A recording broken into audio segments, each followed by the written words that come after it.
السلام علیکم ناظرین، ہم اس مقام پر آ گئے ہیں جہاں مجھے راز فاش کر دینا چاہیے۔ سلطان ایوبی نے کہا، تم شاید حیران ہو رہے ہوگے کہ میں تمہیں یہ بتاتا رہا ہوں کہ میں کرک پر حملہ کروں گا، مگر میں تمہیں کسی اور طرف لے آیا ہوں۔ میں کرک پر نہیں حملہ کر رہا، ہماری منزل شوبک ہے۔ ایک سوال تم سب کو پریشان کر رہا ہے کہ میں نے ان 3 جاسوسوں کو، جن میں ایک عالم تھا اور 2 لڑکیاں، کیوں رہا کر دیا تھا اور انہیں محافظ کیوں دیے تھے؟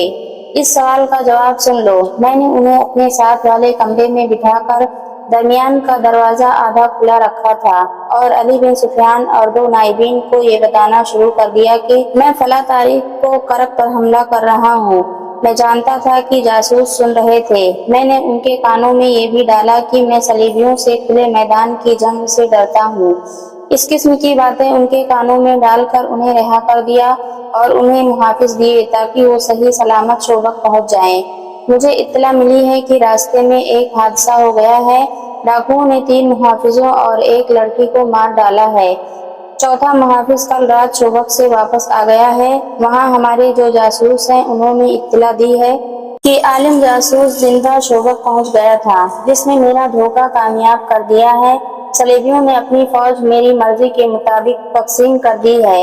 اس وقت تمہاری فوج کا بائیں والا حصہ صلیبیوں کی بہت بڑی فوج کے بائیں پہلو سے 4 میل دور ہے۔ اس نے بائیں حصے کے کمانڈر سے کہا، آج سورج غروب ہونے کے بعد تم اپنے تمام گھوڑے سوار دستے سیدھے آگے 2 میل لے جاؤ گے، وہاں سے اپنے بائیں کو ہو جانا، 4 میل سیدھا جانا، پھر بائیں کو جانا، اور 2 میل پر تمہیں دشمن آرام کی حالت میں ملے گا۔ حملہ کرنا تم جانتے ہو، یہ تیز حملہ ہوگا۔ راستے میں جو کچھ آئے اسے کچلتے ہوئے نکل آؤ اور اپنی اسی جگہ پر آ جاؤ جہاں سے چلے تھے۔ دوسرا حصہ شام کے بعد سیدھا آگے بڑھے گا، 8-9 میل جا کر بائیں کو ہو جائے گا۔ تمہیں دشمن کی رسد اور قافلے ملیں گے۔ اس کے علاوہ تم دشمن کے عقب میں ہوگے۔ دن کے وقت دشمن بائیں والے حصے کے تعاقب میں آئے گا، لیکن تم سامنے کی ٹکر نہیں لوگے۔ دن کو بہت پیچھے آ جاؤ گے، رات کو پھر حملہ کرو گے اور رکو گے نہیں۔ صلیبی آگے بڑھیں گے تو درمیان والا حصہ عقب سے حملہ کرے گا اور دشمن کے سنبھلنے تک بکھر جائے گا۔ تیسرا حصہ جو میرے ساتھ ہے آج رات کوچ کر رہا ہے۔ ہم کل دوپہر تک شوبک کا محاصرہ کر چکے ہوں گے۔ باقی 2 حصے صلیبیوں کو ان طریقوں سے جن کی میں تمہیں مشق کراتا رہا ہوں، دشمن کو صحرا میں پریشان کیے رکھیں گے۔ اس تک رسد نہیں پہنچنے دیں گے۔ وہ جو ہی پانی کے چشموں سے ہٹے گا تم چشموں پر قبضہ کر لو گے۔ حملہ ہمیشہ پہلوں پر کرو گے اور لڑنے کے لیے رکو گے نہیں۔ جانباز دستے ہر رات دشمن کے مویشیوں پر آگ پھینکیں گے۔ یہ 1171 کے آخری دن تھے جب کرک والوں کو سلطان ایوبی کے لمبے انتظار کے بعد پتہ چلا کہ شوبک جیسا اہم قلعہ سلطان ایوبی کے محاصرے میں آ گیا ہے، جبکہ زیادہ تر فوج کرک میں اکٹھی کر لی گئی ہے اور صحرا میں بھیج دی گئی ہے۔ شوبک کو وہ کوئی مدد نہیں دے سکتے تھے۔ صحرا میں جو فوج گئی تھی مسلمان اس کا برا حشر کر رہے تھے۔ صلیبیوں کی پریشانی یہ تھی کہ مسلمان سامنے آ کر نہیں لڑتے تھے، وہ گوریلا اور کمانڈو طرز کے حملوں سے ان کا نقصان کر رہے تھے۔ انہوں نے رسد روک لی تھی، پانی پر مسلمانوں کا قبضہ ہو گیا تھا۔ صلیبیوں کی یہ فوج نہ لڑنے کی قابل رہی تھی، نہ پیچھے ہٹ کر شوبک کو بچانے کے لیے پہنچ سکتی تھی۔ شوبک میں صلیبیوں نے قلعے اور شہر کی دیواروں سے تیروں اور برچھیوں سے بہت مقابلہ کیا، لیکن سلطان ایوبی کے نقب زن دستوں نے دیواریں توڑ لیں۔ یہ محاصرہ تقریباً 1.5 مہینہ رہا۔ آخر سلطان ایوبی شوبک میں داخل ہو گیا۔ وہ سب سے پہلے بیگار کیمپ میں گیا، جہاں کے بدنصیب قیدیوں نے شکر کے سجدے کیے۔ صلیبیوں کی صحرا والی فوج بے ترتیبی میں پسپا ہو کر کرک کے قلعے میں چلی گئی، جہاں بہت سی فوج بیکار بیٹھی صلاح الدین ایوبی کا انتظار کر رہی تھی۔ 1172 کا دوسرا مہینہ گزر رہا تھا۔ شوبک کا قلعہ تو سر ہو چکا تھا، لیکن شہر میں ابھی بدنظمی اور افراتفری تھی۔ عیسائی اپنے کنبوں سمیت وہاں سے بھاگنے کی کوشش کر رہے تھے، کچھ بھاگ بھی گئے تھے۔ انہیں ڈر یہ محسوس ہو رہا تھا کہ جس طرح انہوں نے شوبک کے مسلمان باشندوں پر ظلم و تشدد کر رکھا تھا، اسی طرح اب مسلمان ان کا جینا حرام کر دیں گے۔ اس انتقامی کارروائی سے وہ اتنے خوفزدہ ہوئے کہ انہوں نے جب اپنی فوج کو قلعے سے بھاگتے سلطان ایوبی کے تیر اندازوں کے تیروں سے مرتے اور ہتھیار ڈالتے دیکھا تو بال بچوں کو لے کر گھروں سے نکلنے لگے۔ مسلمان سپاہ نے انہیں جانے نہیں دیا تھا۔ سالاروں اور کمانداروں نے اپنے طور پر حکم دے دیا تھا کہ شہر سے کسی شہری کو کہیں جانے نہ دیا جائے۔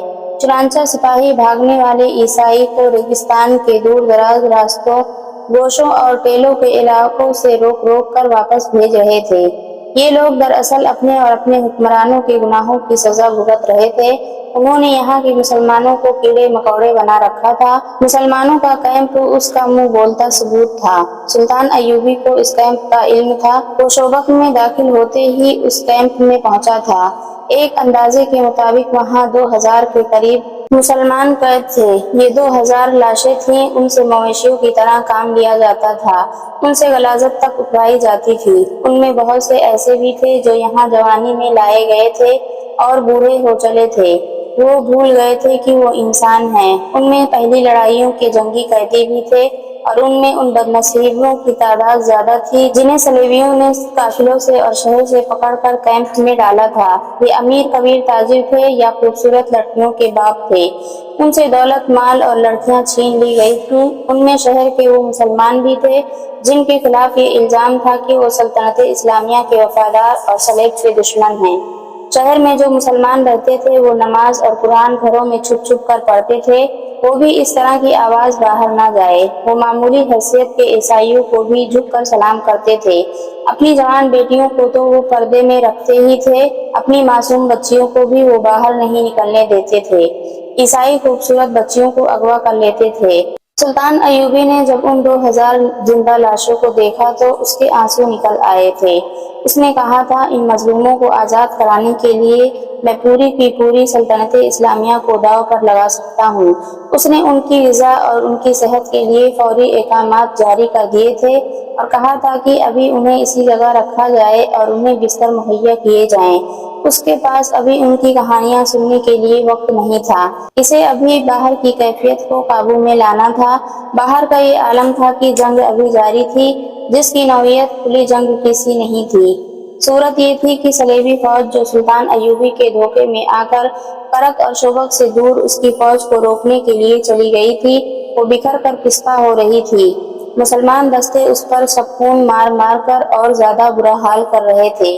سلطان ایوبی کو اطلاعیں مل رہی تھی کہ بعض جھڑپوں میں اس کے دستے گھیرے میں آ کر نقصان اٹھا رہے تھے۔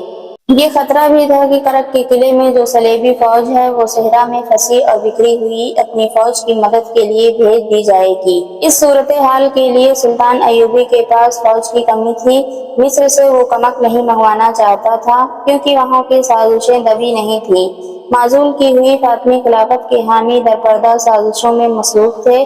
سوڈانی حبشی الگ طاقت جمع کر رہے تھے۔ ان دونوں کو صلیبی مدد دے کر سلطان ایوبی کے خلاف متحد کر رہے تھے۔ سب سے بڑا خطرہ یہ تھا کہ متعدد مسلمان سیاسی اور فوجی سربراہ بھی سلطان ایوبی کے خلاف درپردہ کارروائیوں میں مصروف تھے۔ یہ ایمان فروشوں کا ٹولہ تھا جو اقتدار کے حصول کے لیے اسلام کے دشمنوں کے ساتھ ساز باز کر رہا تھا۔ انہوں نے حشیشین کے پیشہ ور قاتلوں کی خدمات بھی حاصل کر لی تھیں جنہوں نے سلطان ایوبی کے قتل کا منصوبہ بنا لیا تھا۔ سلطان ایوبی نے کئی بار کہا تھا کہ صلیبیوں کی یہ کتنی بڑی کامیابی ہے کہ وہ میرے ہاتھوں مسلمانوں کو قتل کرا رہے ہیں۔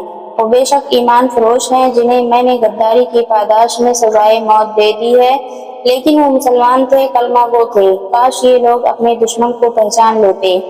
اب جبکہ شوبک کا قلعہ اس کے قدموں میں تھا اور وہ قلعے کی دیوار پر اپنے فوجی مشیروں وغیرہ کے ساتھ گھوم رہا تھا، اسے شہر کے مسلمان باشندے گروہ در گروہ ناچتے اور اللہ اکبر کے نعرے لگاتے نظر آ رہے تھے۔ اونٹوں پر شہیدوں کی لاشیں اور زخمی لائے جا رہے تھے۔ سلطان ایوبی گہری سوچ میں کھویا ہوا تھا۔ اس کا دست راست بہاؤالدین شداد اپنی یادداشتوں میں لکھتا ہے، صلاح الدین کے چہرے پر فتح و نصرت کا کوئی تاثر نہیں تھا۔ خوشیاں منانے والے شوبک کے مسلمانوں کا ایک گروہ تھا اور شہنائی کی تال پر ناچتا اس دیوار کے دامن میں آن رکا جہاں ہم کھڑے تھے۔ صلاح الدین ایوبی انہیں دیکھتا رہا۔ لوگ اسے دیکھ کر پاگلوں کی طرح ناچنے لگے۔ سلطان ایوبی کے ہونٹوں پر مسکراہٹ تک نہ آئی۔ اس نے ان لوگوں کے لیے ہاتھ تک نہیں ہلایا، بس دیکھ رہا تھا۔ گروہ میں سے کسی نے بلند آواز سے کہا،